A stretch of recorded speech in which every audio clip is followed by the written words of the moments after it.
so I definitely want to end by doing your story, but what's occurring to me is a middle piece of this interview where we talk about where you paint the picture of the modern Orthodox Jehovah's Witness life, what their life is like and what their teachings are like, so that we can set up what Jehovah's Witness orthodoxy is in the modern era, so that then we can talk about your apostasy. Does that make sense?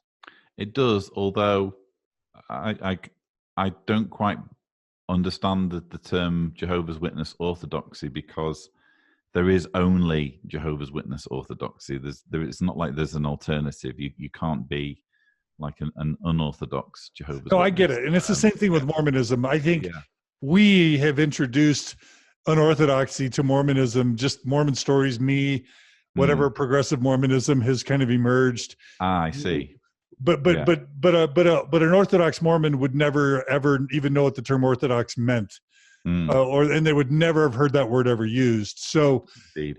So I understand what you're saying. Since there's no such thing as progressive or liberal Jehovah's Witnessism, what would I call it? Like, there's Mormonism. What's the equivalent term for the Jehovah's Witness movement? It's not an ism, I don't think. It's just Jehovah's Witnesses. Yeah. Well, it's as people, not as a movement. I don't think there is such a thing as Jehovah's Witnessism. No. Okay. Yeah. Okay. So thank you for correcting me. You're either Jehovah's Witness or you're not. Yeah. All right. So let me reframe that. What I'd like to do is spend some time discussing what it is to be a Jehovah's Witness in the modern context, so that then we can discuss your apostasy. Okay. Yeah. Is that okay? Sure. All right. So a Jehovah's Witness is born. Let's start there. Wow. Profound. What happens?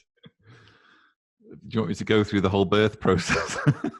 No. So like they're normally born to two Jehovah's Witness parents, right? Yeah. They're indoctrinated, same as probably with Mormons. So is there a birth ceremony or ritual? No.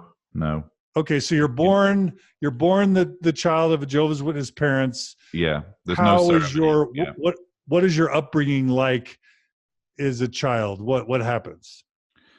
So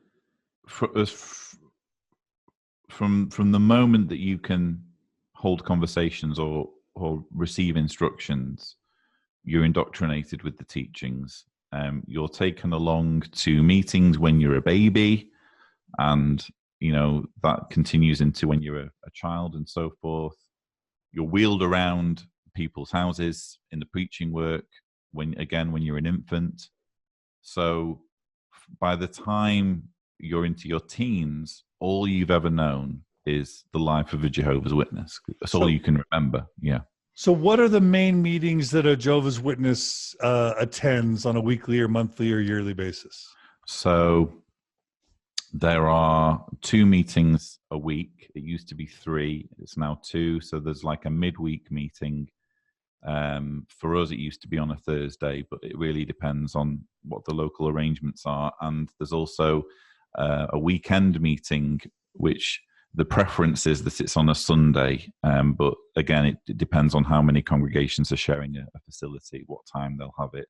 But it's two meetings per week. And then you will have... how long are those meetings? Just under 2 hours. What are they called? The meetings have different names. So there's like meetings within meetings, if that makes sense.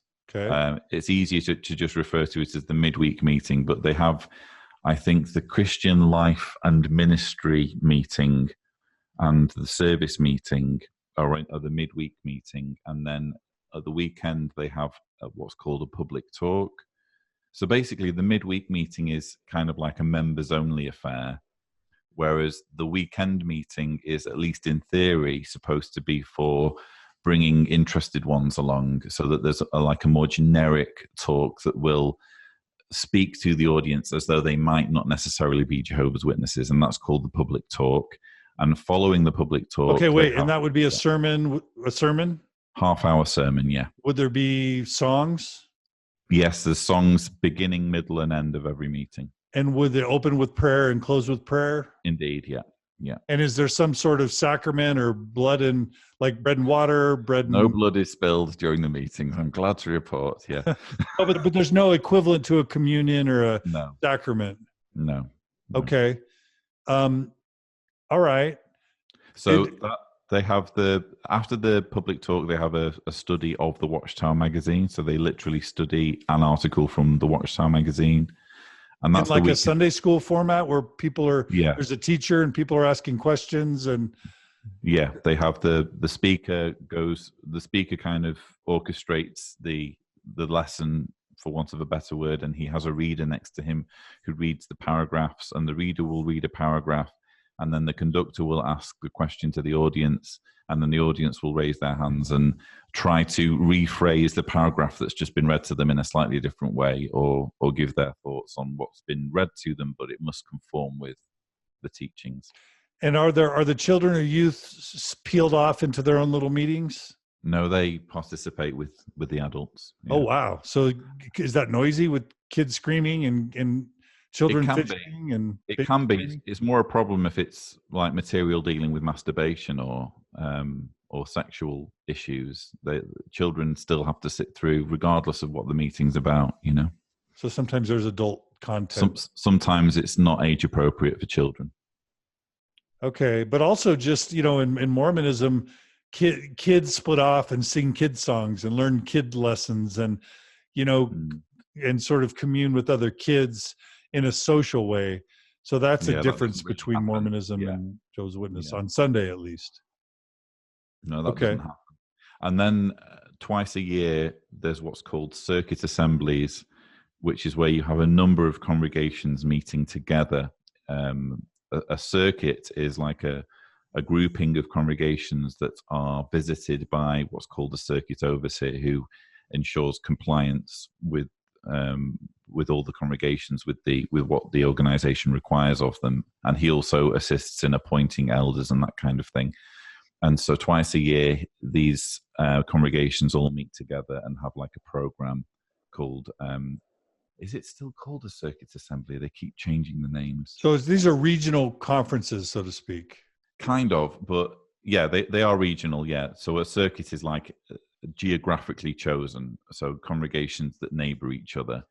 And then once a year, they have what's called a regional convention, which is a number of circuits, if that makes sense. So, for example, when I was growing up, a circuit assembly was 1,000 people, let's say 10 or 11 congregations, and whereas a regional convention, or as we called them back then, district convention, was say 12 to 13,000 people, and it was again a number of circuits meeting together. Okay, so we have a ward is a congregation, a stake is like 10 congregations, and an area, let's just say, would be 10 or 20 stakes. So sure. So this level of bureaucracy, and you're saying you meet at sort of that area level annually for a large annual conference? So it's 3 days, a 3-day meeting, and it would typically be at like a sports arena or a sports venue, although they are starting to make these events smaller and kind of more fragmented, just so long as they follow the same program. So it would have been like like give us the sense of a size of like in terms of cities we would know, or states we would know, or, you know, parts of the country we would know. Pick a geographical area for Jehovah's Witness. And the problem I have is that I grew up in the UK, so it's different because there are 8.5 million Jehovah's Witnesses, and over 1 million of them are in the United States. So there's a greater density of Jehovah's Witnesses in the United States than where I grew up in the UK. Okay, so for the UK, your local congregation would have been what? Where? So my local congregation was Wilmslow, and there were about 100 publishers in Wilmslow, which is just south of Manchester. What's a publisher? A publisher is a Jehovah's Witness who preaches, who reports the time that he spends preaching. And that's kind of like an official designation of a legitimate member? Yeah. So You could be, for example, an unbaptized publisher, which means that you report your time preaching, but you're just not baptized yet. And then when you get baptized, you're just known as a publisher. Does baptism happen at a certain age for a born Jehovah's Witness? There's no minimum age, although the youngest age that is reported in the publications is 7. So Okay. from 7 years on, it's acceptable to be baptized as a Jehovah's Witness, even though this entails committing yourself to the organization for life. Yeah, I get it. Yeah, and it's boys and girls, right? Indeed, yeah. And is it by immersion? Full water immersion, yeah. And does an elder do it? Usually, it would be elders who do it. Yeah. Would your dad do it? Would my dad do it? No, but like Mormonism, generally you're baptized by your dad, unless there's something wrong with your dad. Only if your dad happens to be one of the men who are appointed to do that role. It's not like you're entitled to be baptized by your dad, if that makes sense. So there are specific men who are chosen to stand in the pool and baptize people. Oh, okay. So there's a designated group of baptizing men. Indeed. Okay. And tell us what the role of the elder is. You said that leaders from up above come to these annual or semi-annual conferences and are involved in the elder selection process. Yeah, although the elder selection isn't done at the assembly, it's done during their visit to the individual congregations. So during during a 12-month period, they will visit each congregation twice. Again, just to make sure that everything is being done according to what the organization expects. And during that visit, they will say to the elders, do you have any recommended brothers for appointment? And are there any that need to be deleted? And same thing for ministerial servants, which is like a role just underneath elder.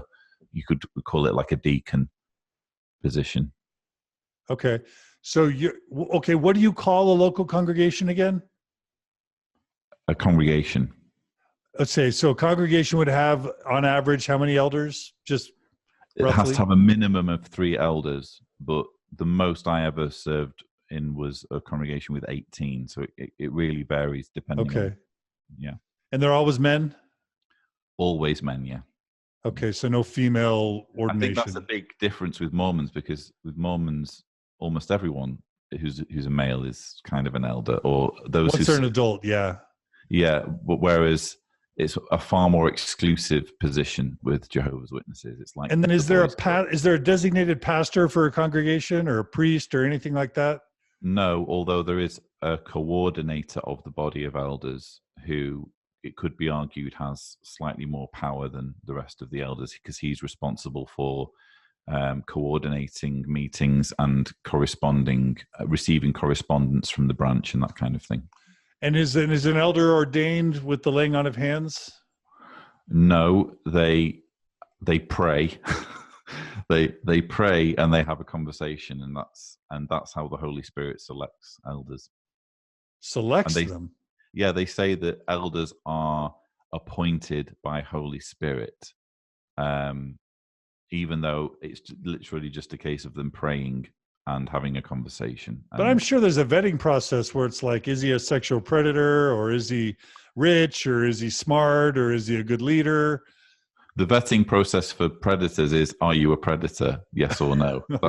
I'm being serious. No, you guys have a problem like we do of ecclesiastical abuse, right? Yeah, sure. A big problem. But I was an elder for a year before I left, and that was one of the questions was, have you ever molested children? And it was just a yes or no answer. Okay. Okay. My answer was no, by the way. You said no. I can confirm that I said no, yeah. Okay. Well, all that means is you said no. Indeed, exactly. I could have just said anything, couldn't I? Especially with so much power up for grabs, you know? Right. Do Jehovah's Witnesses pay money to the church? Yes, but they don't have tithing. So there's no designated percentage. You could, in theory, get all the way to the top of the organization and not donate a single cent, because it's just assumed. It's just assumed that you're donating. You're not audited. You're not checked to find out whether you are donating or not, or how much. It's just assumed that you are, and it's you're not told tracked how much money you pay. Yeah, you're told that you should. You're repeatedly told, in fact, that you should, but you're not tithed, and it's not tracked how much money you pay. Okay. But members do pay a lot? Well, it depends on their circumstances, but I would imagine that if a member were to pay a lot of money, then they would, especially if they were a male, they would probably find their opportunities slightly improved. Yeah, I get it. For donating so much, yeah. Okay. How? Okay, you were saying that your local congregation maybe had 100 adults, basically, or it doesn't now, but it did back then. Yeah. And that would have been called a congregation, and that would have been in a city, or in a part of a city, or in a town, or what? Yeah, so Wilmslow was just like a sleepy suburb on the outskirts of Manchester. There were, let me think, how many congregations were there in Manchester? There was, I would say, something like 40 congregations in the Manchester area, something like that. Yeah. And so the next level up above a congregation again is what? Is a circuit. And the circuit would have had how many congregations? Typically, it would have had, let me think, it would have had about 20 congregations in a circuit. Okay, so maybe half of Manchester? Yeah, let's say a quarter of Manchester was a circuit. And then a level above a circuit is a what? No, hang on, it would need to have had more congregations in Manchester. That's it. I'm thinking of Manchester, but my circuit included congregations from outside Manchester, if that makes sense. So, okay. Yeah. So the level above a circuit is a what? It used to be called a district, but they've since got rid of that level. So it's just circuits now. But the district would have been how many circuits, or how many total congregations? It honestly varied depending on the locality. Okay. Yeah. Is there an annual conference or semi-annual conference where all Jehovah's Witnesses are hearing from the Council of Elders, or the governing body, or whoever the top leaders are? Yes and no. They have what's called an annual meeting, but it's not for all Jehovah's Witnesses. Or how can I put this? All Jehovah's Witnesses get to see what's said a number of months later when the videos finally get released on the website. But I can think of only a couple of occasions where it's been streamed out live so that people could tune in. It's mostly a case of them having the meeting, and then months later, the videos are available on the website. Now, do the elders or the mid-level administrators all go to some central location for that meeting? Not all elders know it. The meeting is mostly attended just by people who are working for Watchtower at the American facilities. It's like a corporate headquarters meeting, annual. And even not all of them meet. That it's like the cream of the crop get an invite to the annual meeting. So would there be like the head of Jehovah's Witness in the UK position? No, it's not. They don't have delegates from other countries, as far as I'm aware. It's just a case of, I think they have, there's like a legal element to it. It's called the annual meeting because it had a corporate role going back in the organization's history to, for example, selecting the board and that kind of thing. And I think there is still that element to it, but it's not. It's done very secretively, so that most witnesses know about the annual meeting now is the talks that are given by the governing body, in which they will typically reveal new understandings of Scripture or release new publications. Okay. So back to the life of someone who's raised Jehovah's Witness. So you're going to all these meetings as a baby and as a young child. Starting at the age 7, you would get baptized. Is that a big special? I got baptized at 11. What? I got baptized at 11. 7 is very rare. What took you so long? Yeah. 4 years? What were you doing? I was told that I was young when I was. This is the thing. It really does vary from congregation to congregation and from in some ways parent to parent as to how these things are interpreted. 7 is extremely rare, although it does happen. But it's not. I would say 11 is more common, but it's also, you hear of young witnesses getting baptized, say 13, 14, 15 years old. So and is it kind of when the kid kind of feels ready and when the parents feel like the kid's ready? It's supposed to be when the kid feels ready. And I can remember my parents saying to me, "Oh, you know, are you just doing this to compete with James?" Because James was my friend and he'd just got baptized the year before, and it was totally to compete with James. But I was like, no, no, no. It's because I really want to be a Jehovah's Witness. But what you don't realize is that you are very much doing it to make your parents proud, and also because you're taught from as young as from your earliest memories that the only way of surviving Armageddon is to be a Jehovah's Witness. So it's like, your choice is, well, death or, get baptized. Which is it to be, so. Okay. That makes sense. And I can see something powerful about that. In Mormonism, it's just you turn 8, you get baptized. That process of having you feel like you really made a conscious, autonomous decision, even if it's totally conditioned and socially constructed, that extra step of having you feel like it was time for you, maybe there's something powerful or special about that. At least it's interesting. Yeah, it's a big deal getting baptized, and frankly, you don't realize just how big of a deal it is until you find out it's no longer true, because that's when you realize it's your baptism at which you pass the point of no return.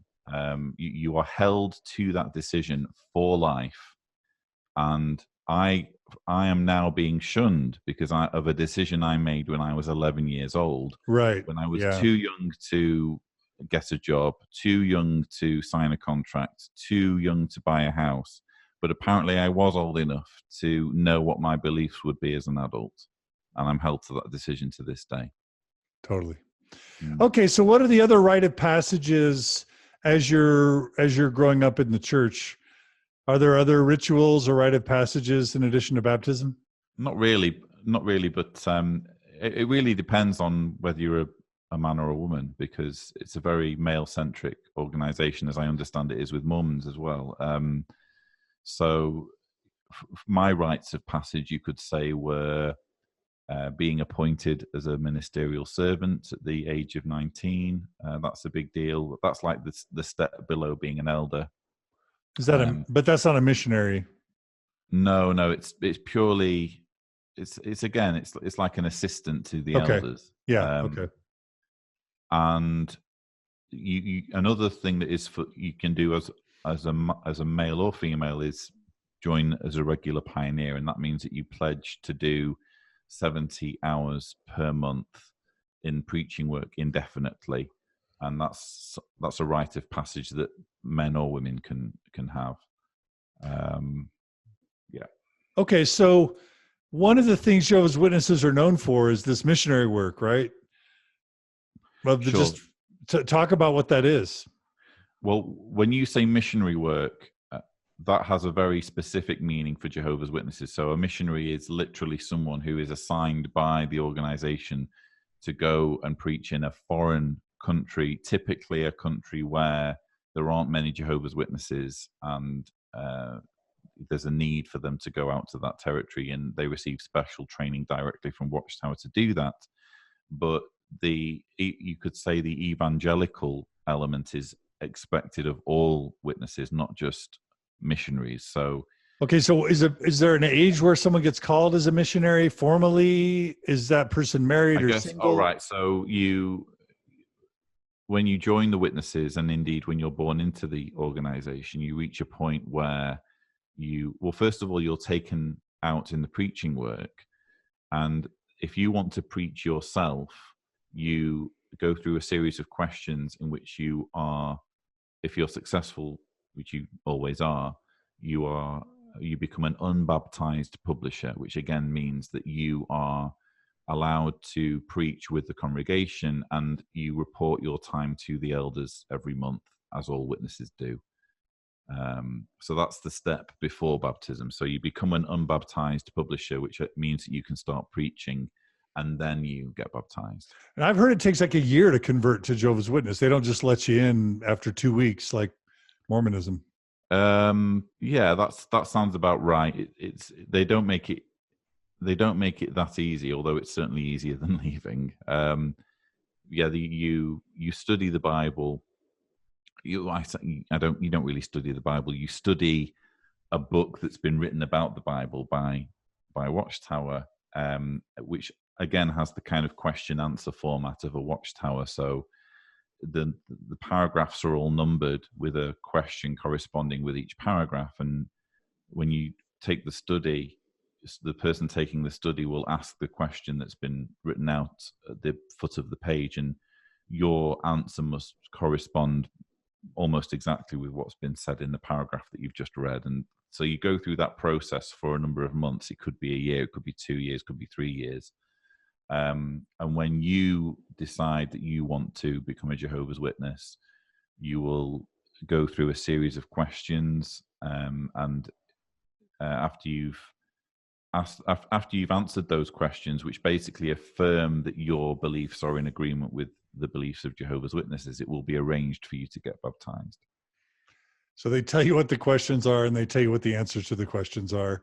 And if you can provide the answers to the questions that they provided, then you get let in after a year. No creativity allowed. Right. Okay. All right. That's how someone converts.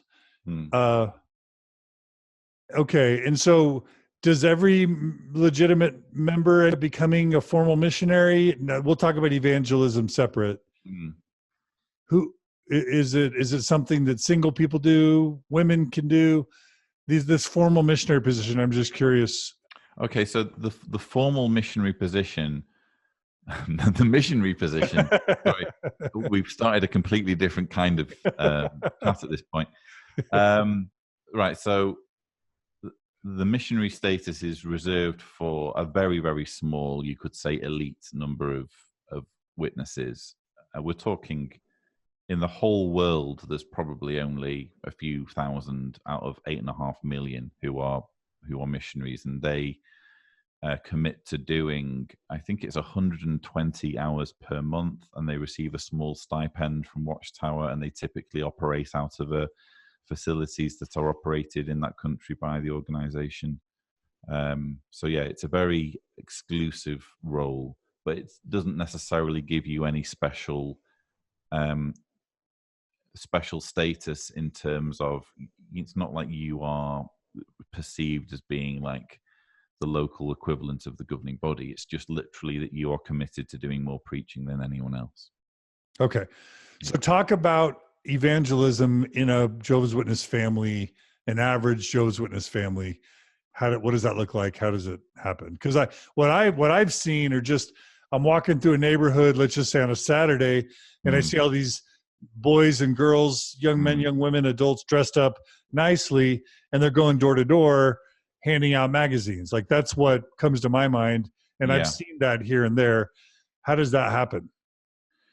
So yeah, you report your time every month, and it's a little bit of Jehovah's Witnesses would deny this, but it's kind of like a competition as to who can do the most hours and who is therefore the most spiritual. And so at the end of every month, you tell your appointed elder how many hours you've done, how many magazines you've placed, how many videos you've shown people.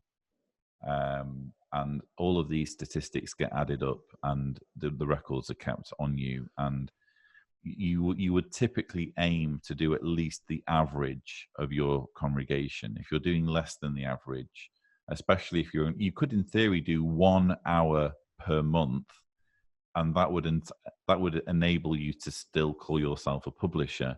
But if you're only doing 1 hour per month, you're going to get visited by the elders, and they're going to want to know why you're only doing 1 hour per month. So you would typically aim to do, let's say, 10 hours in a month.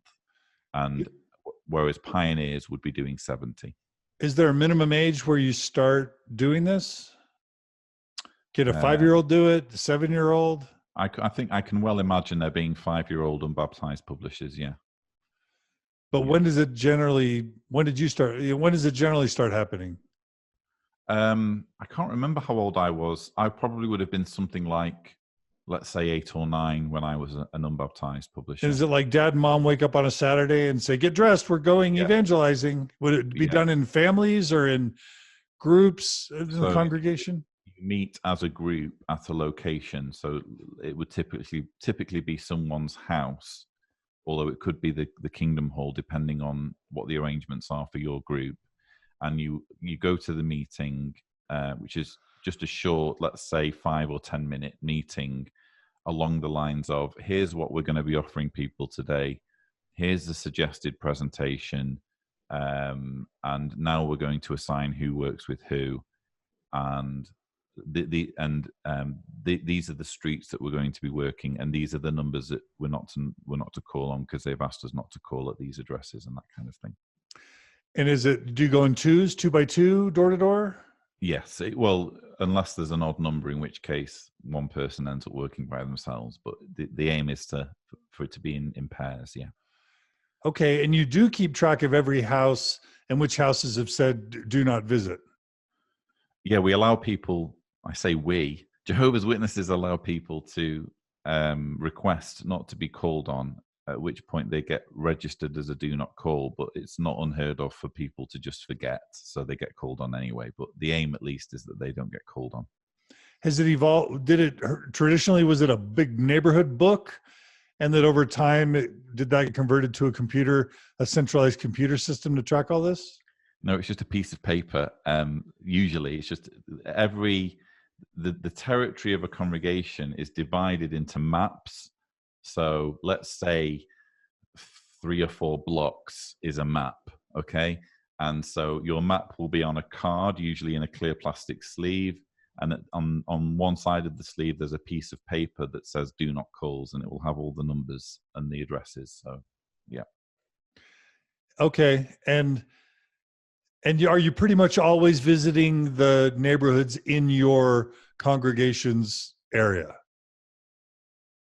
Yes, only ever. Well, when you preach with the congregation, it's obviously in your congregation's area, but there's nothing against you. If you have some friends in a neighboring congregation, you could, for example, join them on their territory and still get to count your time and include that in the time that you report at the end of the month. But each congregation has a geographical boundary, let's just say. Boundaries, yeah. And they're primarily responsible for the missionary work within that boundary. Indeed, yeah. And then everybody's reporting their hours. Yeah, every hour and every placement gets reported and it gets stored. And every video shown. And a placement is of a book or of the magazine? A book or magazine. They might now include leaflets, but yeah, it was recorded slightly differently when I was a witness, but they've since changed it to include showing people videos on their doorstep, which is now something witnesses do. And do they try and sell the magazine subscription or sell the Bible or just give it away for free? Distributed for free, yeah, or on on the understanding that people can donate if they want to. Okay, and there's also an accompanying invitation to come to church on Sunday. Oh, the conversation would have to go really well to get that far. But yeah, there are special campaigns, for example, during the memorial I mentioned before about like the sacrament, which is once a year. They'll have like a special campaign to invite people to the memorial, and there's a talk after the memorial, usually the week following the memorial, that people are invited to. And whenever there's a convention, there's usually a campaign to go out and give leaflets advertising the convention. So yeah. Are there a set of formal like courses, or we call them discussions? Let's just say you knock on someone's door, they let you in, they receive a book. Is it a Bible? No, they don't. No, they if the aim is to study with them, they will receive a book called "What Does the Bible Really Teach?" Okay. Or a Watchtower magazine, right? Or a Watchtower magazine. But if they're receiving magazines, it's with the aim of getting them onto receiving the book, which again is the question answer format that I told you about, because you can only, when you study the Bible with Jehovah's Witnesses, you can't get baptized unless you study this book called What Does the Bible Really Teach, which has the paragraphs and the questions. So it starts with the magazines, then it's that book? Yeah, the aim will always be to get people onto the Teach book, yeah. Okay. And so let's just say we knock on someone's door, they let us in, we talk, they take the magazine, there's a conversation initially, and then is that person invited to reach back out? Like, here's my phone number. If you want to learn more, we'll come back and visit you, kind of thing?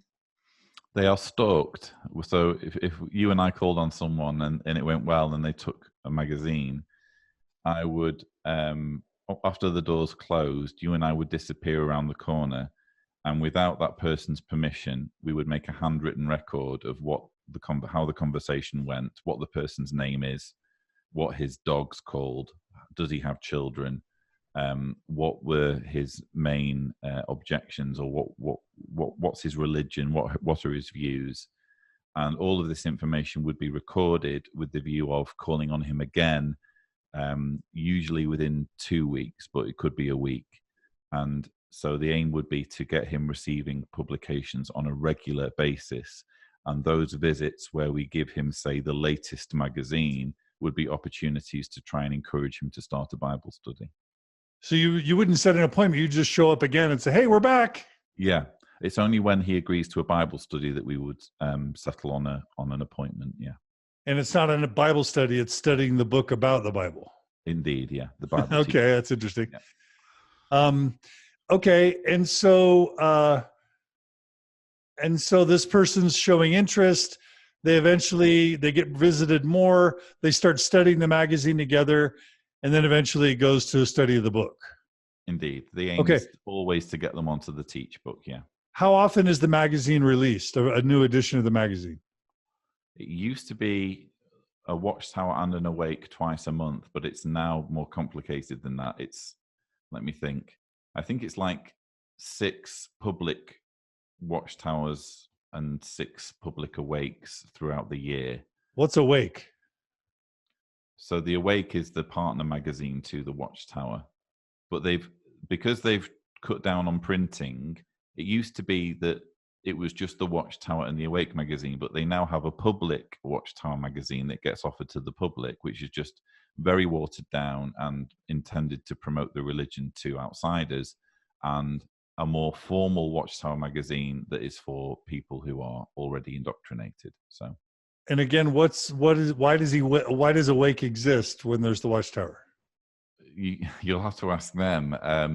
I guess when I was in, the Awake was like the more, shall we say, the more universally appealing of the two magazines, because it was dealing more with world events and, animal conservation and how to deal with poverty and that kind of thing, whereas the Watchtower was always more theological and Bible-based and that kind of thing.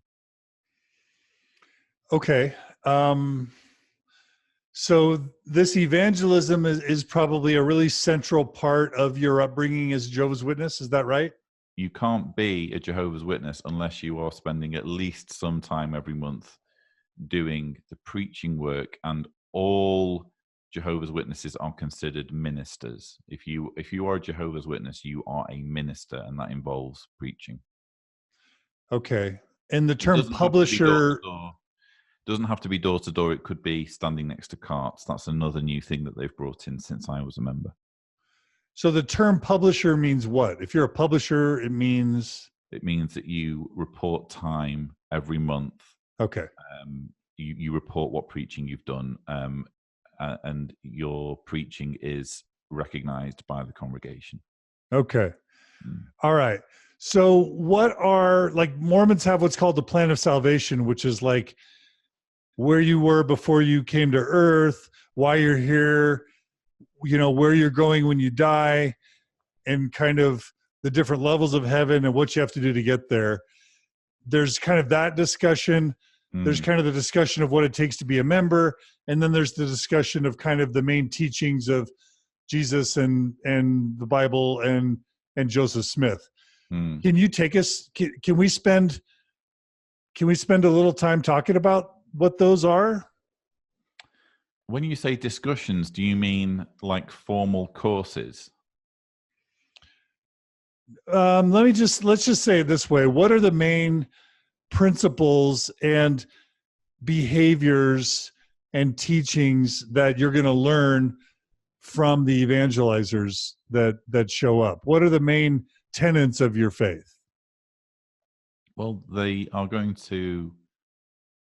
to want to spell out what the basic theology is and get you to agree to it. So they're going to want you to agree that, for example, the soul isn't immortal. They're going to want you to agree that there is no hell. They're going to want you to agree that blood is... Okay, wait, go slowly. Okay, so start with the first one. The soul isn't immortal. Okay, there's no soul. Okay. There's the Trinity doesn't... Trinity's bad. Well, don't they start with something positive, like there's a God? Oh, always, yeah. It all starts off with not only is there a God, but wouldn't you know, he's got a plan for fixing the suffering, and it involves this paradise earth that is brought about by massacring billions of people who want Jehovah's Witnesses. Okay, wait, that's you. That's not the missionary. But that is what the teaching is. I've just explained it, without... It's kind of, there's suffering in the world, but there's a loving Jehovah that wants to alleviate us from suffering. Yeah. And he's going to bring about... Wouldn't it be great if we could have a world without evil? Well, God has promised to get rid of the evil. And it's right around the corner. Exactly, and restore the earth to what was originally planned for Adam and Eve, which was to live in a paradise on earth. And what scuttled the Adam and Eve plan? Is there like a Satan, or what took the plan off course when God had us on that Adam and Eve track? The original sin. So they ate the fruit, and by eating the fruit, sin entered the human race.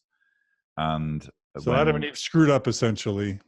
Yeah, so when Jesus came, he came to reverse that by basically offering himself as a human sacrifice to satisfy a standard of justice that God had devised to begin with. Because by dying, Jesus reversed the sin that Adam had burdened the human race with, so that if you become a Christian, or specifically if you become a Jehovah's Witness, you get to benefit from living forever in paradise, or in the case of anointed ones, going to heaven. Okay, so Jehovah's Witnesses go to paradise, either paradise on earth, and by the way, that this is a Mormon teaching that the earth will be renewed and receive its paradisical glory. So the earth being transformed into a paradise is actually an originally Mormon concept. The Mormons have like an Armageddon where this transition happens. Oh yeah. Oh, we're really? full Revelation, apocalyptic. Jesus returns. There's Armageddon, and then there's some climax where prophets are killed in the streets of Jerusalem, and something with Gog and Magog, and something about a final battle, and then Jesus and his followers are victorious, and there's a judgment and resurrection. But you also get to have your own planet, don't you? That comes later. Yeah. Oh, that's later. Yeah. Okay. That's for the ones that make the highest degree of heaven. Sure. But anyway, we're off topic. So, okay, sorry. So for you, there is an Armageddon. Jesus has already come because he came in 1914, right?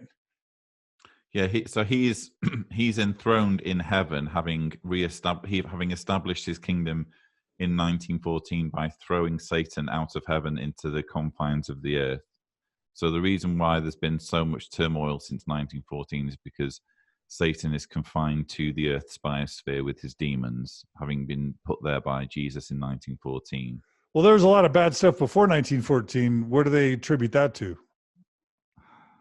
Oh well, it's been much worse since 1914. Oh, To okay. which I reply, when would you rather be living, 2019 or 1519? Yeah, yeah. I think Tell I that could to get. the tell that to the slaves. Yeah, yeah, indeed. Okay. So, okay. So Satan and the angels were unleashed in 1914. What were they doing prior to that? They were causing mischief, not just had free reign to. They could visit Earth and cause mischief there if they wanted to, or they could cause mischief in the heavens. For example, there's the conversation in the book of Job where there's Yeah. this gathering in heaven and Satan starts taunting God. He wouldn't be able to do that now because he's confined to the earth.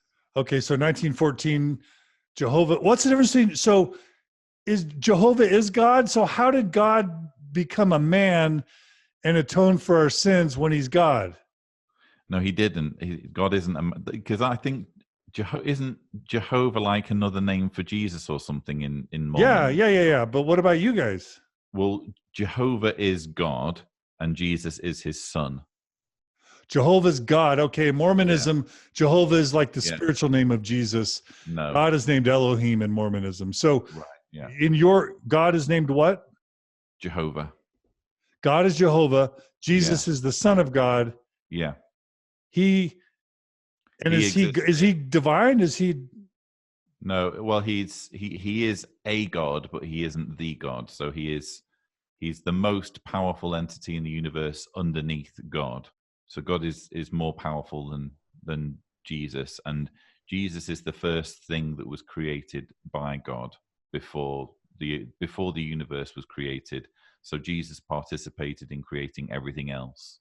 Okay, wait, but if there's no soul, so God creates a incorporated Jesus as his first offspring. Yeah, so Jesus was the firstborn of all creation. That's how. But then, how did Jesus come out of Mary if Jesus existed prior to Mary? He was transferred to human form by God inseminating Mary. Yeah, that's kind of more of a broad Christian thing. Lots of Christians believe that.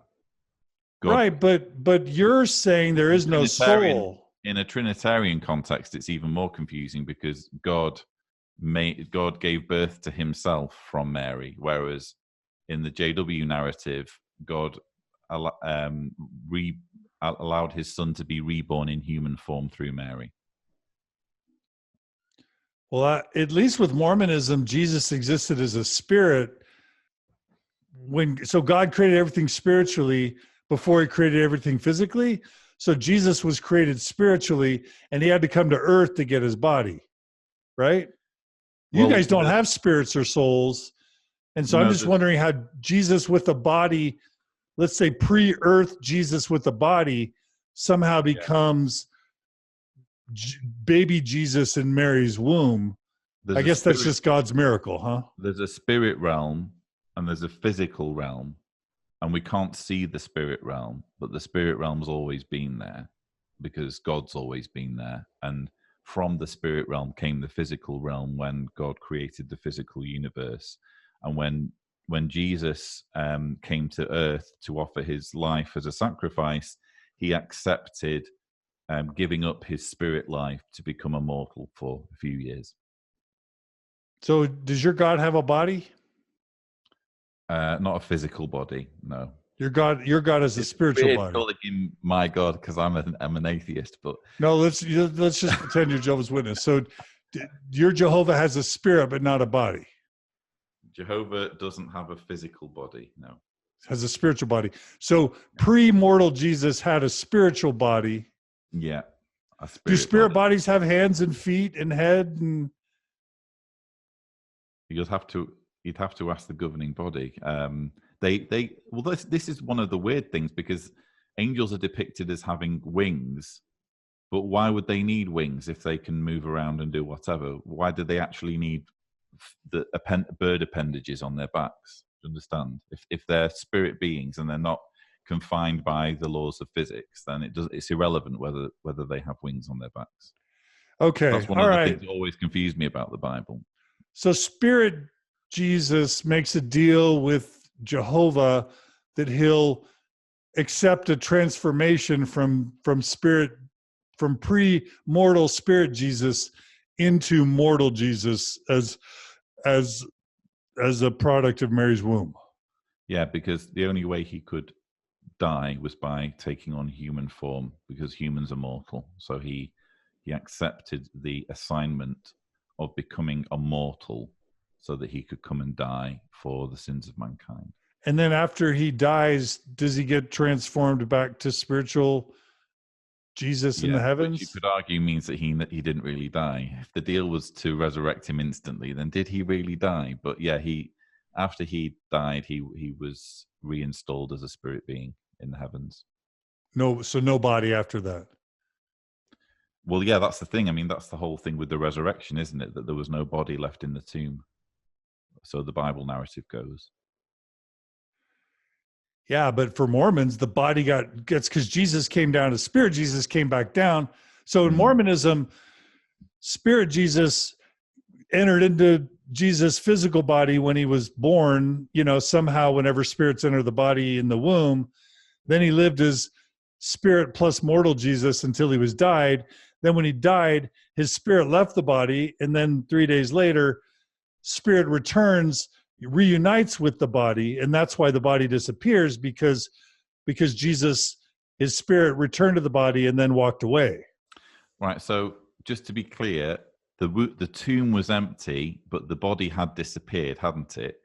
And in the Bible, the body takes on different physical forms because people have trouble recognizing Jesus. And then there's the transfiguration. Not the transfiguration, sorry. There's the ascension where Jesus is having his last conversation with his disciples, and then he floats up into the heavens, and that's where the body goes because it's floated upwards, and that's when Jesus gets transformed back into the spirit form. Okay, so for you guys, the body's lifted up to heaven, like God takes the body out of the tomb? Transformed midair, I guess, back into spirit form, and the body, I guess, just vanishes. So for you guys, the body vanishes. Yeah. I guess, yeah. I'm not trying to mock. I'm just it's all crazy. Well, you have spirit Jesus plus physical Jesus, which I find even more confusing. But I guess it depends what you're used to, doesn't it? Yeah, totally.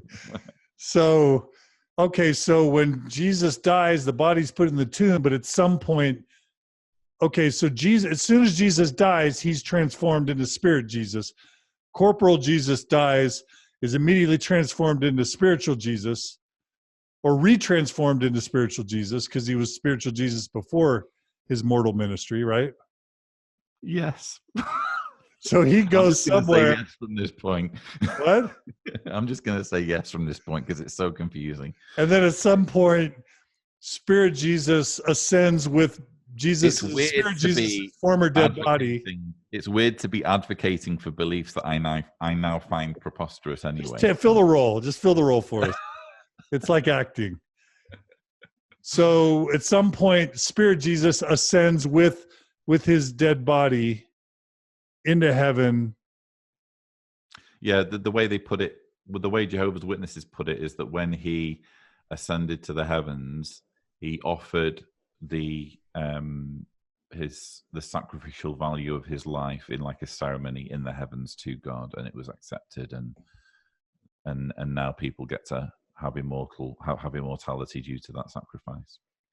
So God and Jesus have no body, but Jehovah's Witnesses will have bodies once they die, right? They'll be resurrected with bodies, yeah. So everything that makes them who they are will be remembered by God. So after they've died, in the future they'll be resurrected, and God will remember everything that made them who they are and resurrect them with perfect bodies.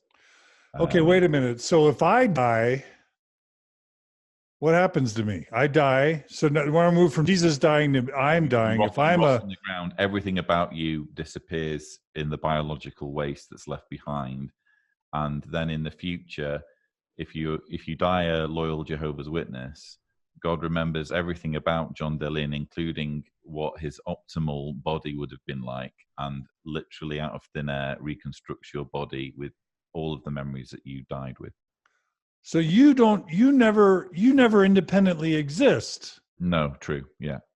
Well, Okay, that's what Jehovah's Witnesses believe. Yeah. See, in Mormonism, you existed as an intelligence eternally in the past, and then God creates you spiritually, which somehow this intelligence is given spirit form, and then you're given a body. It's almost like a 3-layer existence where you're an eternal intelligence where you've always existed, but God gives you a spiritual form, sort of upgrades you to a spiritual form, and then upgrades you more by giving you a body, so that the ultimate Mormon existence, you've always existed, but you were upgraded from intelligence to spirit to then spirit plus body, which becomes a resurrected being. It's like a I think Marvel ours is script, more. I think ours is more logically consistent. No, it's more like a Marvel script. Oh, we get upgraded with these superpowers, and then we get the ultimate upgrade, and then we can do this. Don't you oppress me? Don't you liken my theology to a Marvel comic? What do you think? Who do you think you are? Hey, I'm just playing a role. Okay. Okay, so with you die and cease to exist, but then God recreates you. Yeah. What happens to non-Jehovah's Witnesses when they die? That's it. They never get resurrected. You just cease to be. That's the ultimate punishment. The scripture is the wages that sin pays is death. So once you've died, you've paid for all your sins. Okay. And so there's no hell then of suffering in Jehovah's Witnessism? No, there isn't. You just cease to be. You just, the ultimate punishment is to cease to exist. Interesting. Well, that's kind of terrifying too. I guess if you are raised to be if you are raised to not accept your mortality, then yes, it can be terrifying. But as we know, it's possible to become comfortable with your mortality, and in fact, to derive some kind of meaning from that, and meaning from the fact that the clock is ticking, and we need to make the best of our lives. But when you grow up in that kind of fundamentalist background, you're raised to think that it's all about, cheating your own death, basically, and following the steps to do that. Okay. Interesting. All right. So no. Okay. So what do you do? Let's say you happen to be a Jehovah's Witness, and okay, what happens to bad Jehovah's Witnesses? They die and they're not resurrected. So there's no judgment for you guys. Well, yes and no, because although we don't have hell, you could argue that to some degree the teaching of Armageddon substitutes for that, because whereas in the hell teaching, hell is everlasting torment in fire and brimstone and what have you, we have the fire and brimstone, but it's just an instantaneous one-off impending event where Armageddon comes and you're done for, and you're just waiting for the moment when the building falls on you. That kind of takes the place of hell in the mind of the Jehovah's Witness, because you're terrified that if Armageddon were to come, that you would be one of the ones that God kills. Okay, so that's important. So now, we're talking about this chronology that's framed Jehovah's Witness teachings since the 1800s. You as Jehovah's Witness, you're waiting for Jesus to return. And is it pretty much every Jehovah's Witness probably is thinking it's a year or 5 or 10 years away, that it's definitely probably going to be in your lifetime? We're talking, it could come, you have to be prepared for it to come tomorrow. It's really imminent. If you really take the faith seriously, that is, you have to be prepared for it to come tomorrow. And are there signs of it? With Mormonism, there's signs of the times, which is like the moon will turn to blood, and 2 prophets will be killed on the streets of Israel, and there'll be wars and rumors of wars. I remember growing up being taught the signs of the second coming. Do you guys have an equivalent? Yeah. So the signs of the last days, pretty much everything that's mentioned in Matthew 24 about wars and pestilences and that kind of thing is all applied to what we're seeing in the world now. There's then the kind of the astrological phenomenons of the moon being turned to blood and that kind of thing, which they say, well, maybe there's going to be literal things happening in the heavens, but or these things could have some kind of metaphorical explanation. We don't know yet. We'll know more when it happens, but trust us, all of this stuff is just around the corner. Okay, and so what are Jehovah's Witnesses taught? Sort of like, okay, these are the steps. So what's step one of? Is it Armageddon the next step, or is it something else? Yeah. So what's the first step of the end? The first step is the Great Tribulation, which happens when all of the world's leaders announce that there is peace and security. That's a bad thing. Yeah, well, they say that there's going to be peace and security, but that's just a lie. Okay. So there's some big global conspiracy where all the leaders tell everybody that we now have peace. And so this kickstarts what's called the Great Tribulation, and the Great Tribulation is when all of the nations of the earth band together to form an entity that's described as Gog of Magog, who turns against, first of all, the nations turn on organized religion in general, and then they notice that Jehovah's Witnesses are still, enjoying prosperity, and then they turn on Jehovah's Witnesses. And when the nations turn on Jehovah's Witnesses, God intervenes, and that is Armageddon, and that's when God slaughters all of the non-Jehovah's Witnesses. And there's actually a chronology after that, because then the world is, you could say, it's transformed into a paradise for a 1,000-year period, and then at the end of this 1,000-year period, there's supposed to be another rebellion where people who survived Armageddon decide that they actually no longer want to be under God's authority, and so they all band together, and then they get and Satan's released a final time, and then they get defeated along with Satan, and then everything's okay. So you do have that 1,000-year millennial thing. Mormons have that. Indeed, yeah. And that's 1,000 years of peace?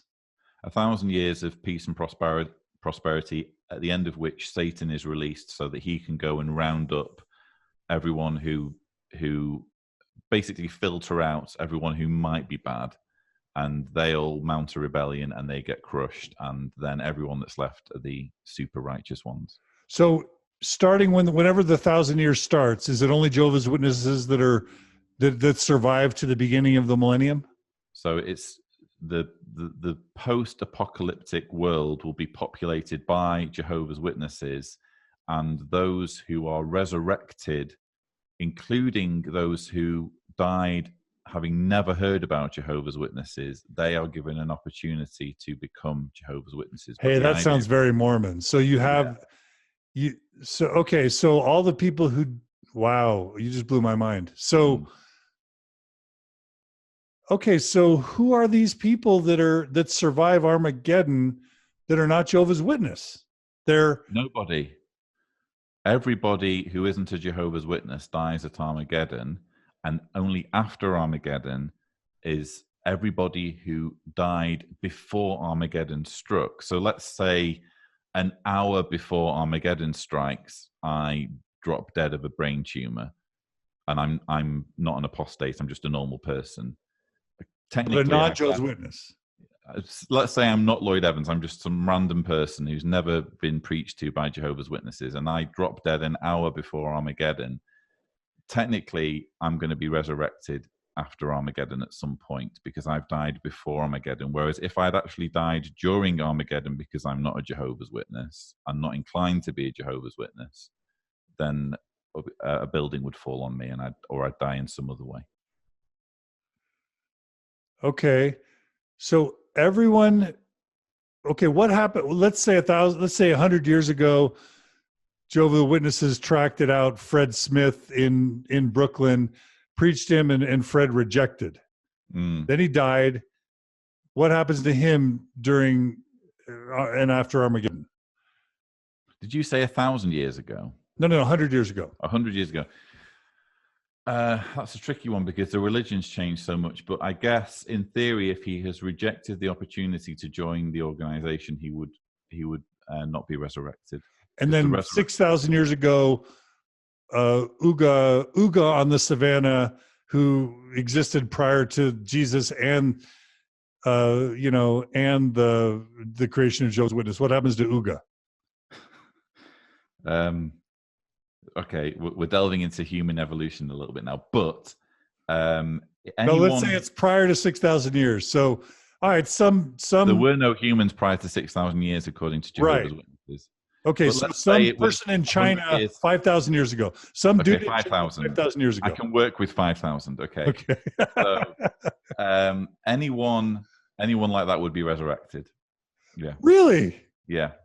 So there's billions of people in the resurrection then. It's going to be very crowded. Okay, well, that's really interesting. So everyone gets resurrected except for people who receive the Jehovah Witness message and between 70 whatever, and modern times and rejected it. Indeed, yeah. Or bad Jehovah's Witnesses. Indeed, yeah. So if you were Jehovah's Witness Fred Smith in 1905, and you committed adultery or had a transfusion in 1960 whatever, and you were shunned and kicked out, you would not be resurrected. Indeed, and it's even worse than that. Jehovah's Witnesses are told that if they aren't sufficiently active in the preaching work, then they're not worthy of surviving Armageddon and by extension being resurrected, I suppose you could say. So technically it's probably your odds are better to have never heard of Jehovah's Witness or never been a member. Indeed. Than to have either heard of it or worse off, been a member. Ignorance really is bliss if you want to make it. Okay. Well, that would, as a 15-year-old Jehovah's Witness, that I would have asked all these questions, and I would have said, "There's something about this that doesn't make sense." Yeah. Well, I would have still believed, I would have still followed it, but it wouldn't. It would have registered as problematic to me. When you get out, you realize how nonsensical it all is, obviously. But when you're inside, it all makes perfect sense. Well, we've got our own little contorted, twisted afterlife and millennium too. So and superpowers and that kind of thing. Yeah, it's crazy. Yeah. Okay, well that's fascinating. I'm glad we went there because that really reveals a lot about, kind of this resurrection post-life kind of thing. So the millennium is billions of people, a bunch of which a small group of 140 however many of righteous Jehovah's Witnesses, right? The ones who were alive that survived Armageddon, plus all the ones that had died who were righteous, plus all the people who ever lived who never had the chance to learn about it. Indeed. Okay, so the millennium, do you call it the millennium? Yeah. So that starts with billions of people, and then what do you do for that 1,000 years? I think that the way they teach it is that we don't know for sure how the resurrection will happen. It will probably be staggered. So they're not literally all just going to be there from the beginning. They're probably going to appear gradually over the period of the 1,000 years. And what are people doing in their lives during the meantime? Mostly eating fruit, petting pandas, and wild animals that are no longer meat eaters. So it's back to the Garden of Eden state. Back to the Garden of Eden. Basically making the whole earth a Garden of Eden. But are people preaching? Is there any ministering? Not necessarily preaching, because there's only one religion and it's compulsory. So just teaching those, I guess, who are resurrected what their religion should be if they don't want to. It was always unclear to me what would happen if they turned down what you would. How would there be beheadings or something? That was never made clear to me. There's a whole lot about Paradise Earth that isn't explained, and if you ask too many questions, what you're told is, "Oh, well, it's wrong to speculate. All of this will be made clear in the future." That sounds very familiar. Yeah. Do you die? Do people die in the millennium? No, Well, this is what I mean. I'm unclear as to whether people are executed if they. No, say what if get you're resurrected. righteous? What if you're righteous in the You're millennium? righteous. You're never going to die. And again, those- that wasn't explained. Like if I go near the edge of a cliff and I dangle my leg and I lose my balance, am I literally kind of levitated back onto the cliff? How does that work? None of that gets explained. And if you ask that question, you're told, well, just wait, Lloyd. You know, everything's going to make itself clear. Okay, so righteous millennial livers don't die. You don't die once you've made it. Yeah, it's impossible to die. So you live for 1,000 years. So billions of people are all living for 1,000 years. Can you have children during that time? No. No babies. No, you can't. Do you age? You age only in one direction and to one optimal age. So if you're a child who survives Armageddon because you are a Jehovah's Witness child, for example, you're going to age up to, let's say, 21, and you'll stay there. And if you're in your appearance, yeah, and if you're resurrected as, let's say, an 85-year-old grandmother, you'll age down to 21, and then you'll stay there until eventually everyone is 21. Or at least in appearance. Okay, that's bizarre. Yeah, they don't say 21. I'm just giving you that's like whatever the optimum age is. Optimal age, yeah. Let's say your prime. You know? So there's no sickness, there's no illness, there's no aging. Yeah, everybody looks hot and fit. It's like a very unnerving Star Trek episode, basically. Yeah, where everybody's hot, everybody's young, except for the children. Landed, If the Enterprise crew landed, they would quickly realize something was very wrong about this planet. Yeah, because there's no elderly, there's no sick. Indeed, yeah. There's no overweight people. There's no ugly people. There's no one disagreeing with the rulers. Yeah, everybody's happy and fun and loving life and peaceful. Indeed, except for the kids that are growing up to the point where they get to the optimum age, and then they're like everybody else. And there's a complete animal kingdom with no food chain because none of the apex predators are eating meat. So, yeah, there's going to be lots for them to study, the Enterprise crew. So the animals just live but never die too?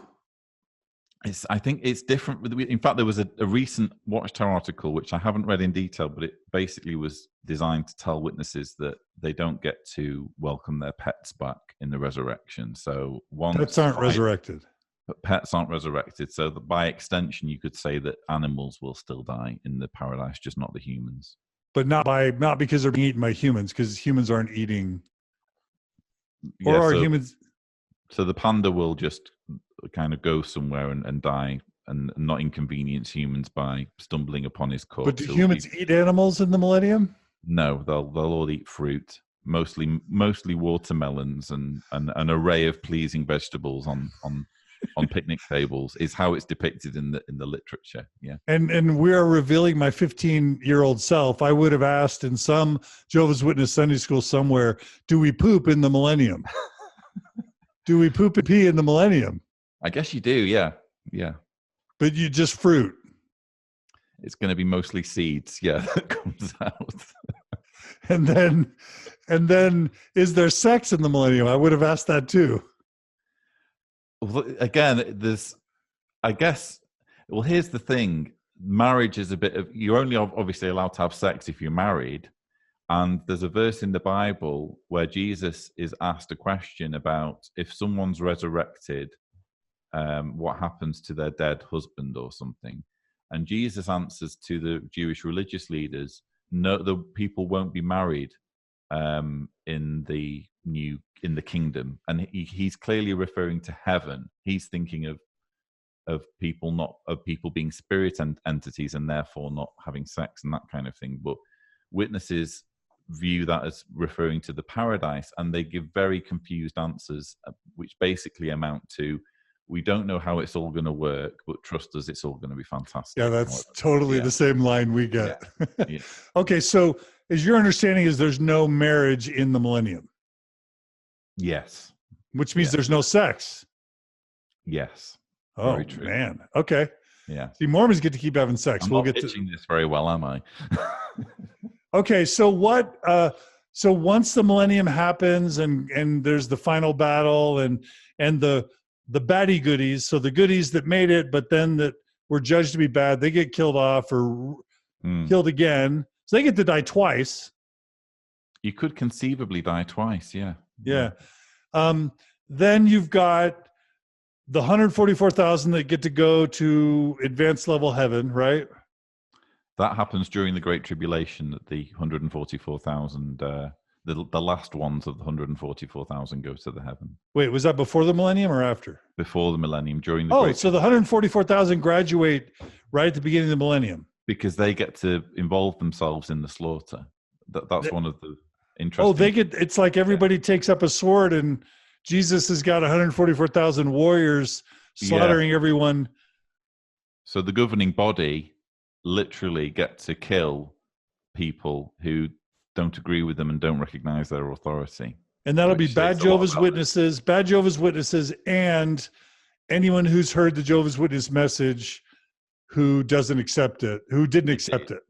Yeah, they'll get a building land on them or a fireball land on them. Yeah. What if you're like a genocidal maniac that just never had the chance to learn about Jehovah's Witness? Or do you get resurrected? You could, in theory, yeah, because you're just a sinner, aren't you? If only you knew the truth, you could put all of your genocidal behavior behind you. That's how things work as witnesses, and that's why pedophiles, for example, are forgiven and allowed to just carry on, because it's just understood that this is a sin and not an intrinsic part of your behavior. Because you haven't been enlightened yet. Indeed, if you only applied the Bible's teachings, you'd stop being a pedophile, is how they think of you as when you're a witness. That's some powerful doctrine and theology right there. Indeed. Okay, so the 144,000 get the privilege of assisting in the slaughter of everyone who's unworthy. Mm-hmm. And then when the slaughter's over, where do they go? The 144,000, they go to heaven? They're already in heaven. That they become immortal spirit creatures who are able to, I guess, manipulate the physical universe when they participate in the slaughter, because obviously there's reports in the Bible of angels, manipulating and being involved in the Bible narrative. So they do that at Armageddon, and then once Armageddon's finished, they rule in heaven with Jesus over the paradise earth. So what's the upgrade in heaven? How's heaven better than paradise? You'd have to. I don't see that there is an upgrade, other than if you are narcissistic and enjoy wielding power, then heaven is the obvious option, because you're there with Jesus ruling over the earth. I can't see another benefit to heaven, because paradise earth is supposed to be a utopia. So there's no marriage up there. There's no marriage up there, right? Indeed. In heaven. There are at least animals on paradise earth to look at. All you've got in heaven is just, I guess, clouds. I don't know. And you're not married. Your family isn't necessarily with you, right? Yeah. You could, in theory, have left your wife to inhabit the paradise earth while you're in heaven, ruling over her. Yeah, it's very strange. So ruling over it, so you're just powerful leaders who are going back and forth from heaven to paradise, ruling everybody. Yeah. And that's eternity. Eternity, you're just this sort of mid-level, God-appointed bureaucrat leader that's ruling over people on paradise. Yeah. Indeed, yeah. And after the millennium in paradise, you just live forever being ruled over by these overlords that have been approved by God, Jehovah, and you're just living on earth with animals forever being ruled over. Yeah. That doesn't sound as cool. We've got a better outcome. We win. So. We win. You also have magic underwear, so nothing beats that. So yeah. No, with Mormonism, if you meet the resurrection and you become exalted in the highest level of heaven, you become a god and you become Jehovah, basically, which means you get sent off to your own existence. You get to, with your wife or wives, by the way, you get to create your own spirits and then send them all to earth to get their bodies, and you get to be a god ruling over an entire planet or existence. It's a Marvel comic, really, isn't it? Come on. Ours is way better than yours. You get to become a Jehovah, basically. Right. Wouldn't a Jehovah's Witness want to become a Jehovah? Right. So at least with paradise, the aim is live in idyllic surroundings with people that you love and care about. Boring. with Mormons, it's like, get an upgrade, have your own planet, Yeah. create other entities. Come on, man. That's way cooler. It's like a toy advert. It really is. But anyway, You're just jealous. I'm only playing a role here. You asked me to play jealous. a role. Okay. Can I just say something? Yeah. Whenever I raised this with, I don't know whether you know Jonathan Streeter. He's a good friend of mine, and whenever we used to encounter Mormons as Jehovah's Witnesses, my experience was that they tended to run away from me. I always found that very odd. It's like I remember once we had a guy who I would call on regularly to leave magazines with, and at one point he said, "Oh, your friends have just been," and I'd say, "Have they really? Well, what did they look like?" "Oh, it was two guys," and I thought, "No, I don't remember. I think I'd know who's calling, and I'm not aware of anyone else calling on you." And then I realized one day that when he said your friends have been calling, he was confusing two Mormon missionaries who were calling on him as being part of the same religion. And it all got very awkward because I called at the house with my partner at the same time as the Mormons were inside in his front room. And they literally couldn't get out of the house quickly enough and left very hastily, not speaking a word to either the couple who they'd been talking to or me and my partner. They literally just walked past us down the path and left as quickly as they could. It was almost as though they were scared of us. It was very strange. I had a few encounters like that with Mormons where when they figured out that I was a witness, they kind of almost, they ended. Yeah, because you guys are a cult. Yeah, of course. Yeah. No, I mean, Mormons are the one true church. Mm. You know, at least Protestants at some point had it right, but kind of fell away. Mm. You guys are just full-blown cults, and that's scary. Sure, but when people act scared, it empowers you because you think, they're scared of us because we have superpowers, you know. Or creepy weirdness. We don't see it that way. We see it as we're invincible. That they know that we've got the truth and they can't handle being around us, you know. I'm just telling you, we see, believing Mormons would see you guys as kind of like also ran weird, creepy cult people who are, it's bad enough to be a Protestant Christian that's fallen from the truth. You guys are just creepy, weird, also ran irrelevant cultists, you know?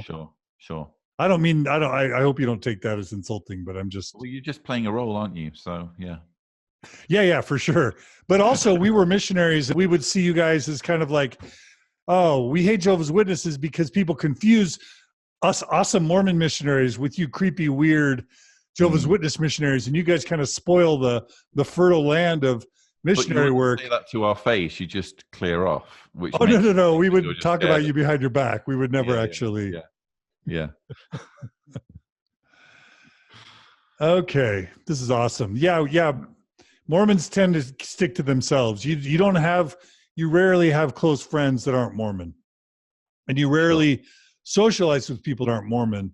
It's the same with JWs. Everyone else is bad association. Yeah. Okay. So we've covered a lot of your doctrine and theology by talking about the things we've already talked about. We've talked about the meetings. We've talked about evangelism. We've talked some about ethics and morality. I'm just reading through the Wikipedia page. So it looks like homosexuality is bad. Same-sex marriage is bad. Abortion is bad. Suicide is bad. You've got modesty and dress and grooming. Gambling is bad. Drunkenness, illegal drugs, and tobacco. Mm-hmm. Alcohol is okay in moderation. Yeah. You definitely have a patriarchy. And the women are the women kind of subjugated to the male authority? Can't have any role of any significance if you're a woman. In the church? Indeed, yeah. And in the home?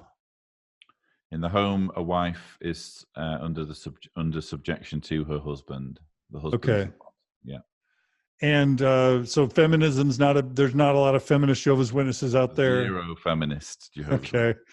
Divorce is frowned upon. Yeah.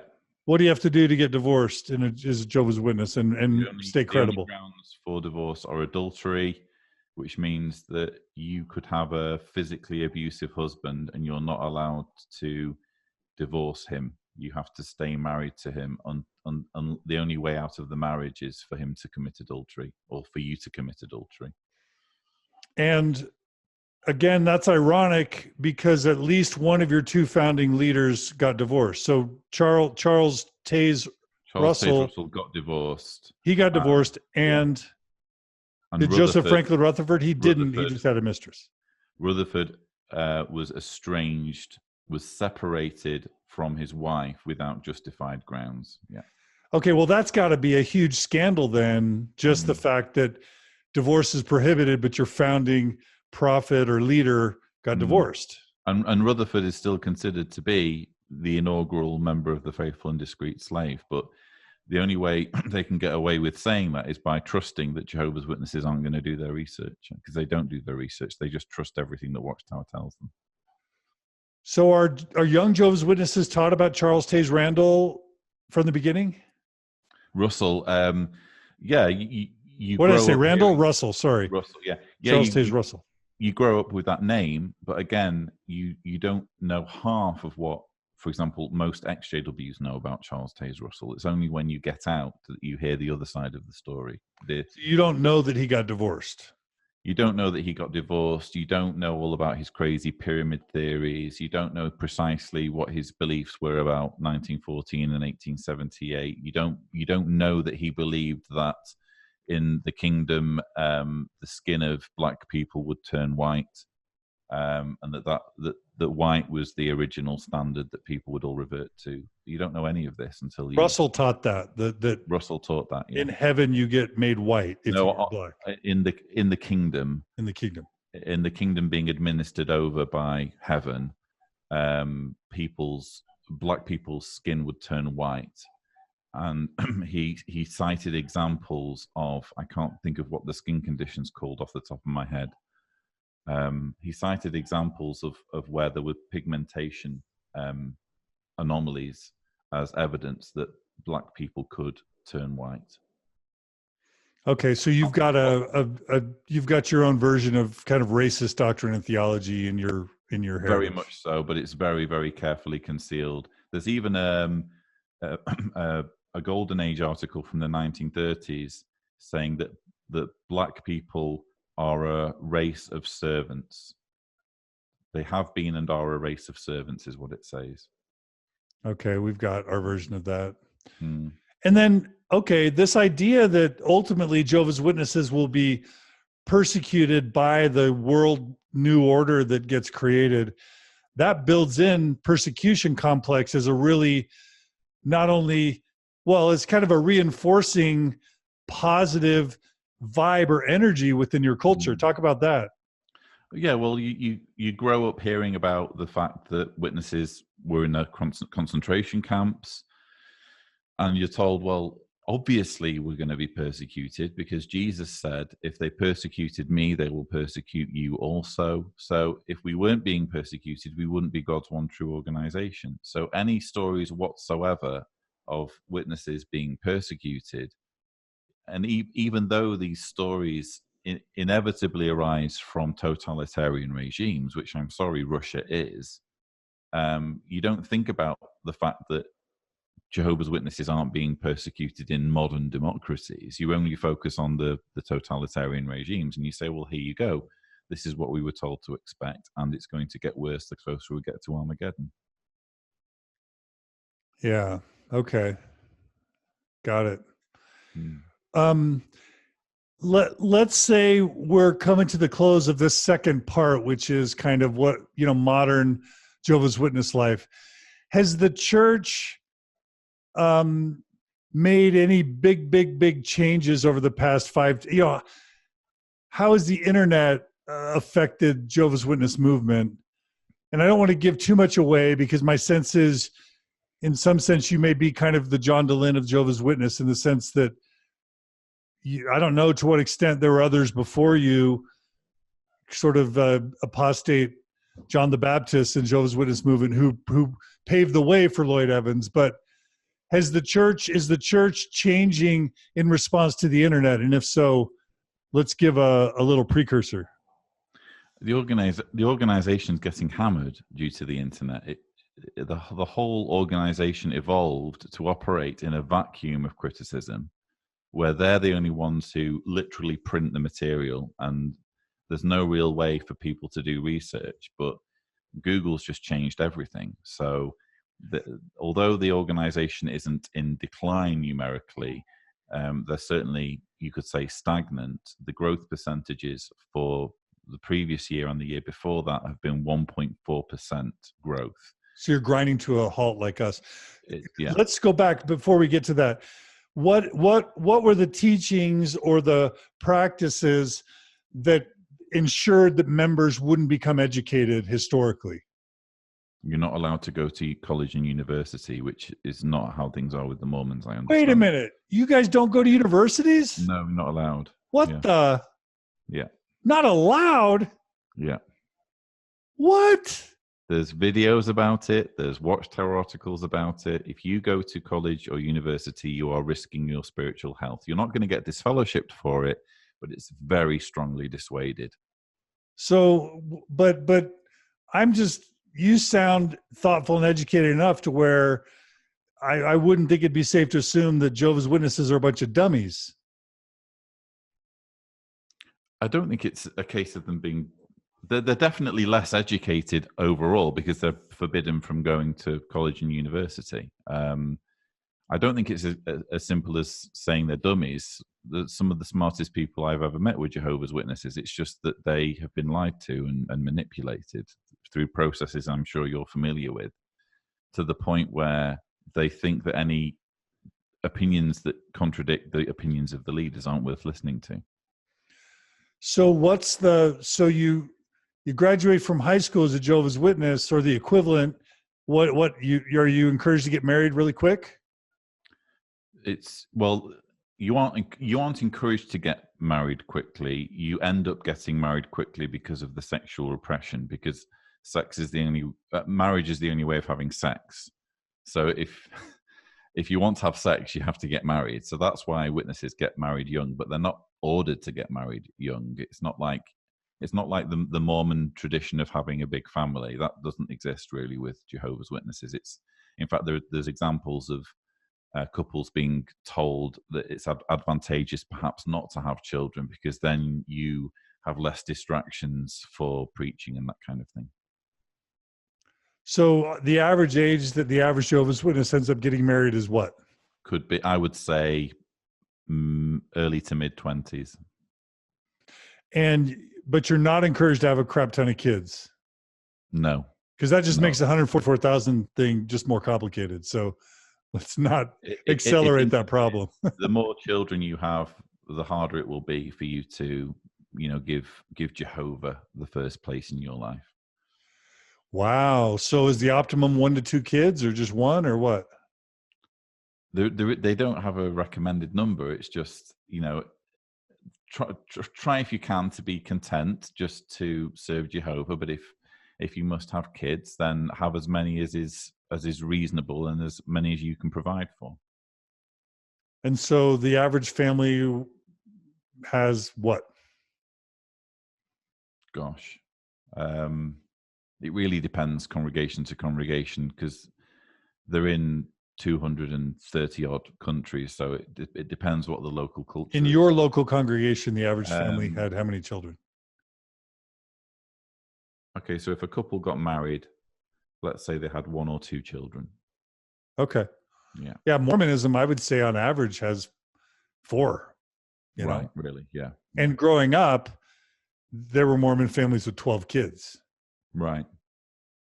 And that was a really important part of, I think, our growth was just large families. It was like Catholics and Mormons had large families. But it's like, because I know it's not quite the same with fundamentalist Latter-day Saints, but it's kind of embedded almost in the theological DNA that, we create new entities, we grow by creating new life and new spirits and that kind of thing. Okay. Correct me if I'm wrong. No. It's not just that. It's the glory. Your glory in the afterlife Sure. is tied to how many kids you have and how big your posterity is. Sure. And how many kids your kids have, and then everyone you bring into the church. It's almost like this huge glory pyramid scheme where you're trying to build up your glory by converting people to the church and by having as big of a posterity as you can have. Yeah, there's none of that with Jehovah's Witnesses. Yeah, it's perfectly fine for you to have no kids. Okay, so you get married between 21 and 25, maybe have one or two kids, and then you just get a job?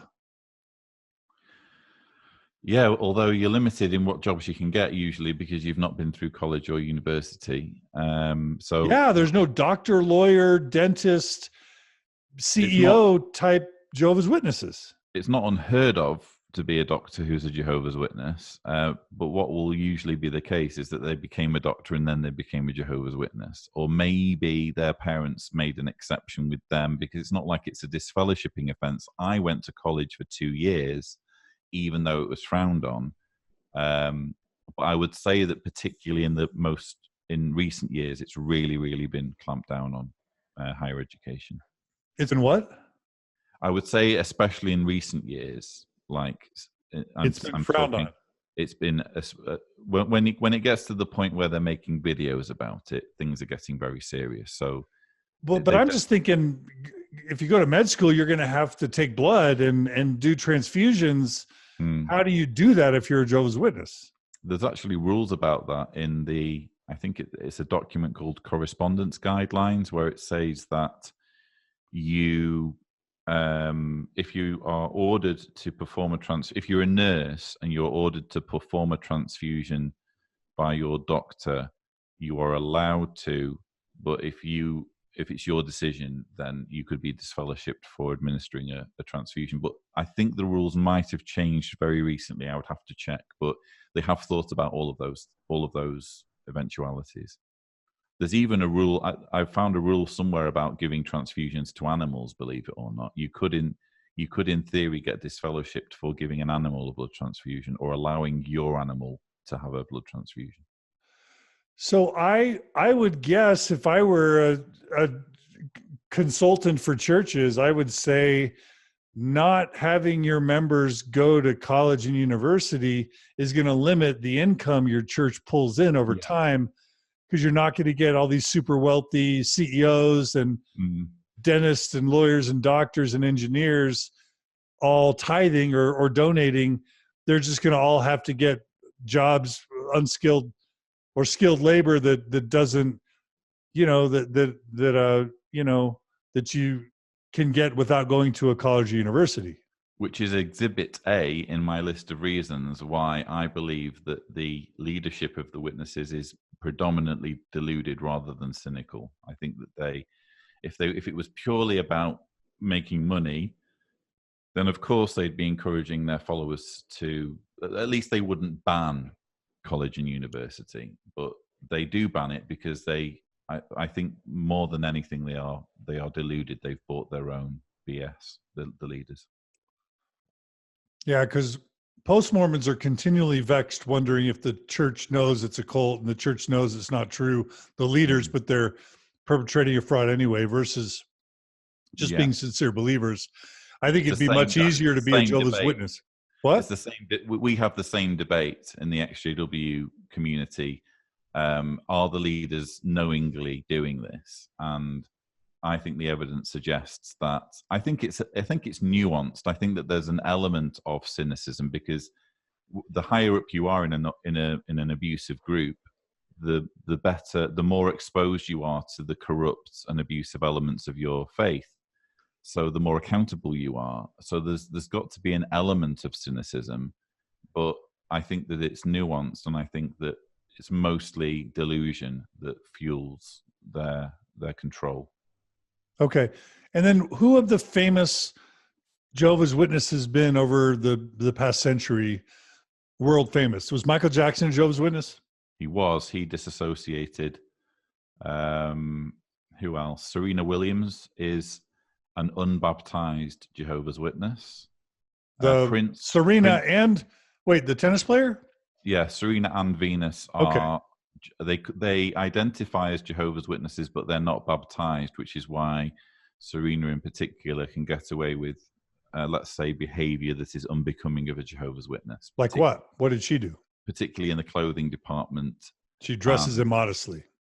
She dresses immodestly, and she is an LGBT advocate, which is very definitely doesn't fall within the remit of being a Jehovah's Witness. But she's allowed to get away with that sort of thing because she's not baptized. And Prince was also a Jehovah's Witness when he died. Did he convert? Yeah, he converted. He was a JW. Well, and although I think because he was I think because he was a celebrity, he was allowed to get away with more than perhaps he would have. Yeah, because like he had some pretty nasty, like "Darling Nikki" on Purple Rain. Like that's one of the nastiest songs I've ever heard. Indeed, yeah. I think they kind of gave him a long leash because he was so famous and influential. You don't want to piss off a celebrity if you're a cult. So, just after Scientology with Leah Remini. He wasn't like your Donny Osmond or your John Travolta, Tom Cruise. Was Prince ever like a missionary, a public advocate for Jehovah's Witnesses? He went preaching from door to door. Yeah. No, but like I made a video about him. But I just never remember growing up in the 80s or 90s, like him doing what Tom Cruise or John Travolta would have done, which is like not just going door to door, but like on a mass scale, say my religion's awesome. Did he do that? I think it was in the 90s when he converted. And I think he probably went through a phase where he took it very seriously. But as far as I know, he definitely died a believing Jehovah's Witness. And listen, there's layers to how seriously you take things. I think he definitely had the indoctrination. His mind was captive to the organization, even if not every facet of his life was in conformity with what Jehovah's Witnesses would expect. But again, because he was a celebrity, I think he was allowed to get away with a lot more. Because he was addicted to drugs. He died of a drug overdose, right? Indeed, yeah. And there's some suggestion that the drug overdose was a pain-killing drug that he was taking because of an operation that he had had where a blood transfusion had been refused. But we'll never know all the ins and outs of that. But it's not impossible that the prohibition on blood might have played some role in his health predicament. Wow. Any other famous Jehovah's Witnesses that we should know about? Gosh. I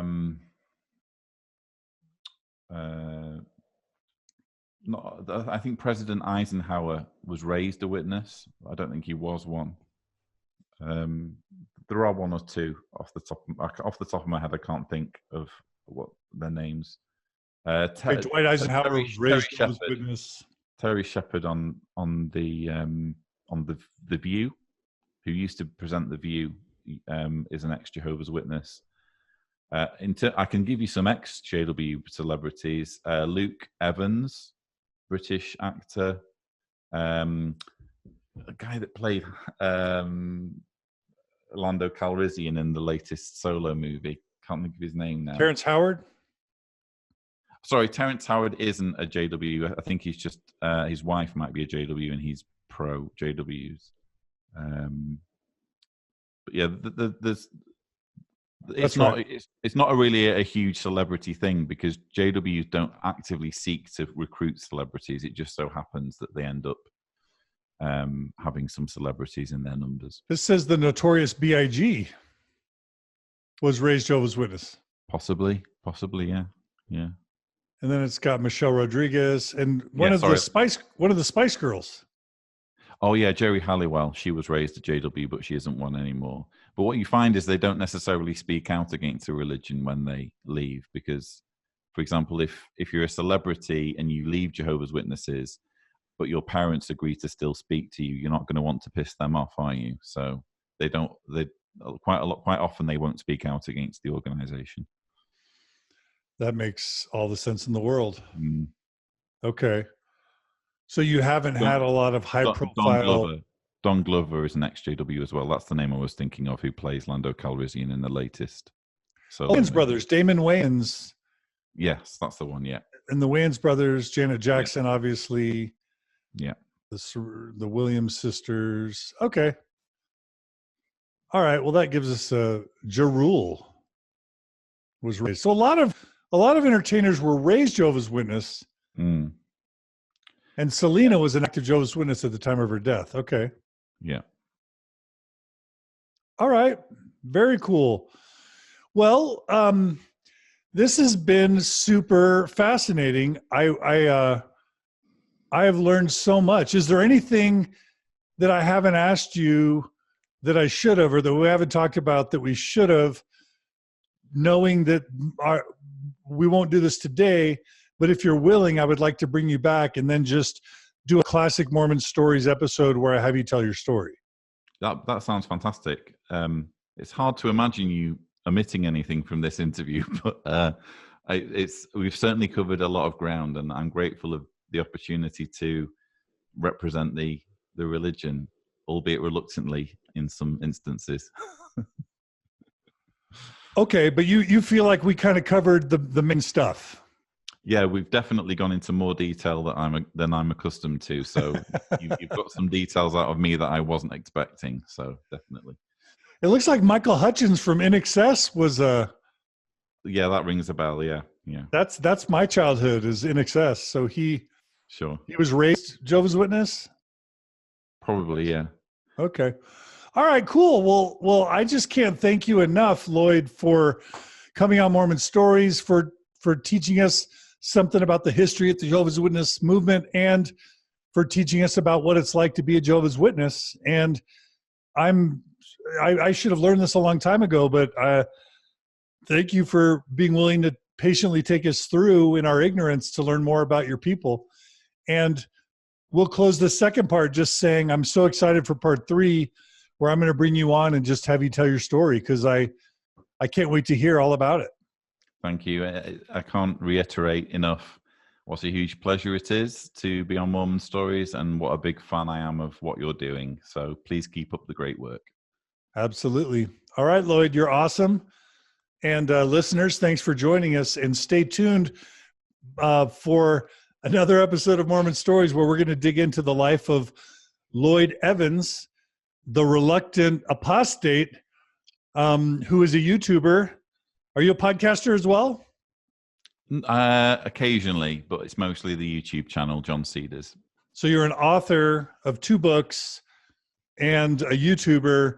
And I didn't mention, you appeared as a panelist and a consulting producer on Leah Remini's Scientology and the Aftermath special, where they talked about Jehovah's Witnesses. So have you met the Leah Remini? Oh yeah, she's a friend. Yeah. That's freaking awesome. Yeah, I was very pleased to have that opportunity. And I think if you need a brief summary of some of the worst elements of the JW religion, you could do far worse than watch that Aftermath special. And then you've written for Hemant Mehta's blog, The Friendly Atheist. I've met Hemant. He's a great guy. He is fun. He's one of those unnervingly nice people, isn't he? That you love that guy. All right, Lloyd, you're awesome, and I can't wait to bring you back. So thank you